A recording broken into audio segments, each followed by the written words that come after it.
bem-vindos a Psi 360. Meu nome é Julie, essa aqui é a Tailane. Nós somos estudantes do 10º semestre de Psicologia da Unifax. Nesse canal, vamos mergulhar a fundo na psicologia e suas áreas. A cada episódio, traremos um convidado de uma área específica da psicologia, buscando trazer mais conhecimento para você, estudante ou profissional da área. Venha conosco nessa jornada de conhecimento e autoconhecimento.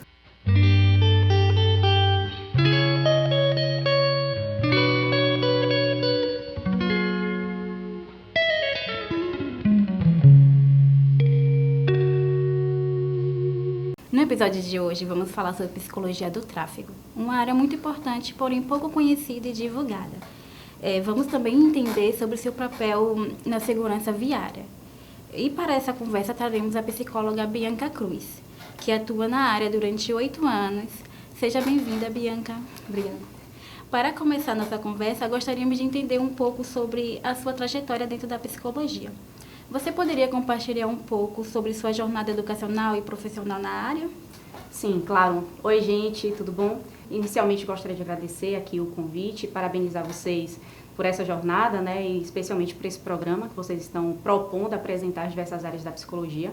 E assim como vocês, eu conheci a psicologia do tráfego, especialmente no momento de seminário na faculdade. Então, a gente não tinha essa disciplina e durante o último semestre, por exemplo, a gente apresentou algumas áreas da psicologia, né, as funções, as atribuições do profissional nessas áreas, e estava aí a psicologia do tráfego. Então, ainda quando eu estudava, né, no finalzinho da faculdade, eu iniciei a especialização em psicologia do tráfego e me apaixonei de verdade.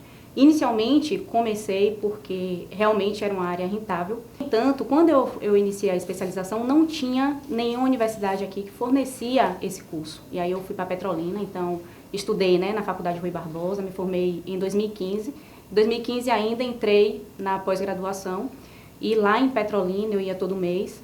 Eu fiz todo esse curso de especialização e fiz o estágio em psicologia do tráfego em Recife, porque aqui na Bahia a área era muito fechada e eu não encontrava campo de estágio, para vocês terem noção. Então, fui para Recife estagiar com uma professora minha da pós-graduação e foi uma experiência excepcional.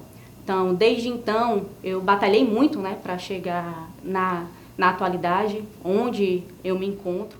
E para falar um pouquinho para vocês sobre a minha atuação, eu atuo em clínica de trânsito, ou seja, com perícia psicológica para a CNH, para a Carteira Nacional de Habilitação. Além disso, eu também sou consultora e assessora de trânsito, então assessoro e presto consultoria para a FENASDETRAN e para município também. E estou em alguns outros espaços, como, por exemplo, o Conselho Regional de Psicologia. Eu sou conselheira do CRP e dentro do conselho eu também sou coordenadora do grupo que a gente tem, né, da Comissão de Mobilidade Humana e Trânsito. Além disso, sou conselheira também do Conselho Estadual de Trânsito, que é o CETRAN, e sou presidente da Abrapsit Bahia, que é a Associação Brasileira de Psicologia de Tráfego. Você pode explicar um pouco por que a psicologia, o trânsito, como é que funciona essa mistura das duas áreas de atuação? Então, a psicologia do trânsito ela é bem importante, de fato, para a sociedade. A gente sabe que hoje em dia os números são alarmantes, os números de mortes no trânsito. Então, para vocês terem noção, e aí entra a psicologia com todo o seu papel, não só na perícia, né, psicológica, porque ali, durante a perícia, a gente pode sim avaliar quem está preparado para ir para o trânsito e não oferecer risco para si e para os demais. E a gente pode, para além disso, também promover diversas ações, né, e ter estratégias para impactar as pessoas e sensibilizá-las do seu comportamento realmente no trânsito, né, para que a gente adote hábitos e comportamentos cada vez mais seguros e saudáveis para todos que estão ali circulando. Então, precisamos assumir essa responsabilidade, saber, né, no que precisamos modificar para que a gente também propague isso, né, para a população, independente de ser psicólogo do trânsito ou não. Você pode nos explicar o que faz um psicólogo do trânsito? Quais são as principais responsabilidades? Sim, sim. E é interessante, inclusive, que eu vi vocês mencionarem psicólogo do tráfego. Antes, a gente falava muito de psicólogo do trânsito, que está muito atrelado à malha rodoviária, né? Então, a gente tem muito esse cenário aqui no Brasil. No entanto, a gente observa que o psicólogo ele tem uma atuação muito mais abrangente. Então, o psicólogo do tráfego, que hoje é conhecido, é para realmente contemplar os outros modais, não somente a via, né, o terrestre, mas o marítimo, o aéreo e assim por diante, né, o ferroviário.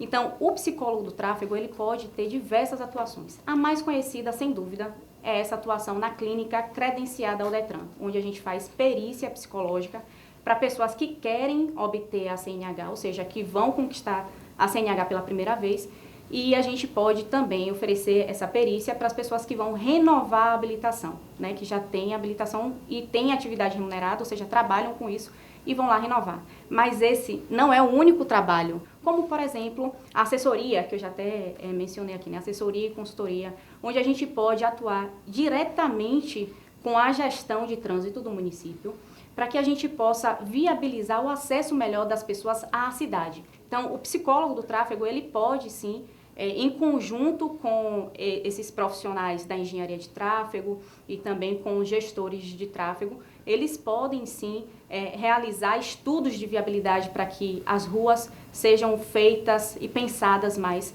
para as pessoas que caminham, que andam de bicicleta e inclusive para as pessoas com deficiência. Você falou bastante de cursos que você fez, que você deu. Quando se trata dos conhecimentos e das habilidades para conseguir esse carro, você já tem 8 anos na área, você já tem um renome nessa área. Quando se trata de conhecimentos e habilidades? Inicialmente, para quem vai atuar na clínica de trânsito, que precisa ter a especialização e 2 anos de formado, é imprescindível que domine, por exemplo, o processo de avaliação psicológica. Ou seja, você precisa saber dos instrumentos psicológicos, né, dos testes psicológicos, que é algo que é restrito a gente, né, é exclusivo, então é bem importante o nosso papel. Então, você precisa dominar essa avaliação psicológica, que não é somente teste psicológico, tá, gente? Atualmente, na clínica de trânsito, a gente aplica 6 testes psicológicos que vão avaliar esses construtos psicológicos, como, por exemplo, raciocínio lógico, memória, atenção, que são 3, né? Atenção concentrada, dividida e alternada, e traços da personalidade. Então, a gente aplica testes para avaliar todos esses construtos. Para além disso, a gente precisa dominar também dinâmicas de grupo e entrevista. A entrevista é bem importante para perceber algumas coisas ali que no teste a gente não tem revelado. Então, é importante dominar isso, né, essas ferramentas que são exclusivas nossas, e também a observação, desde quando o sujeito entra na clínica, por exemplo, até a hora da saída, é bem interessante, né, para complementar realmente essa avaliação. E precisa ter, claro, né, prezar pela ética, responsabilidade, compromisso com a profissão e com a sociedade, com aqueles sujeitos que estão ali indo para a clínica. E, para além disso, ter boa comunicação e boa didática, porque a gente está o tempo todo ali, né, se comunicando com as pessoas e faz turma também para aplicar os testes. Então, isso é muito importante, essa interação, esse rapport. Que outros projetos você mesma atuou, que você tem memória, assim, que você gostaria de relembrar? Então, tem um projeto, eu tive a oportunidade porque eu também sou coordenadora do Núcleo de Saúde do Observatório Nacional de Segurança Viária, acho que eu esqueci até de mencionar isso, mas o Observatório Nacional de Segurança Viária firmou uma parceria, desde 2021 mais ou menos, com o Ministério da Educação e o Ministério de Infraestrutura, para que, através de um projeto piloto chamado Educa, pudesse ofertar, de fato, a disciplina não, mas conteúdos, materiais, capacitações, para que a educação para o trânsito fosse implementada, de fato, nos municípios, né, nas escolas. E isso de maneira transversal, como eu falei para vocês, com muita didática, de forma tranquila, que envolva o cotidiano do sujeito, né, daquela criança, adolescente, assim por diante. E no meu município eu consegui isso, levei em média 4.000 livros para todos os alunos da rede municipal, e livros que, se a gente fosse comprar, daria em média R$500 mil. No entanto, eu consegui, junto com esses parceiros, gratuitamente levar para lá. A gente capacitou os profissionais, né, os professores, e foi assim um projeto muito brilhante, né? Durante todo o ano a gente pôde colher frutos disso, observar realmente a postura dos alunos e o quanto que eles estavam futucando os pais, sabe? E incentivando esses pais também a mudarem a sua postura no trânsito. Qual a sua média de faixa salarial e você pode nos contar também uma experiência que foi muito importante para você? Sim, então, essa questão da média salarial, gente, a gente não tem, de fato, um piso, né? Nem na nossa profissão em geral, imagine na área de tráfego. O que a gente tem é definido na perícia psicológica, que a gente recebe 1/3 do valor do exame. Ou seja, o exame, a avaliação psicológica hoje em dia está por R$184, né, para o candidato, e a gente fica com R$60,50, certo? Então, aí vai depender muito da quantidade de pessoas que a gente vai atender, mas isso já está meio que pré-definido, né? R$ 60,50 ou R$ 61 por candidato, certo? E com relação ao relato de experiência, o que é que eu posso falar para vocês? Tem candidato que chega para a gente e por conta de uma demanda pessoal, seja por conta de divórcio, de algum luto, né, que está vivenciando, descoberta de doença, não tem um resultado satisfatório na avaliação. E a gente percebe que é muito de cunho emocional, realmente. Então, o que é que a gente faz? A gente encaminha esse candidato para uma psicoterapia, por exemplo, e determina um prazo para que esse candidato retorne e até, às vezes, deixa, né, em aberto para que o próprio profissional que estiver ali acompanhando possa delimitar esse prazo. Que bom, dá mais espaço para essa parte da psicologia que não é muito discutida. O episódio de hoje da Psi 360 fica por aqui. Muito obrigada pela sua participação até agora também. Por favor, se inscreva no canal se você tem interesse nesse tipo de conteúdo. Lembre de dar um like e compartilhar qualquer comentário ou dúvida nos comentários. Até mais!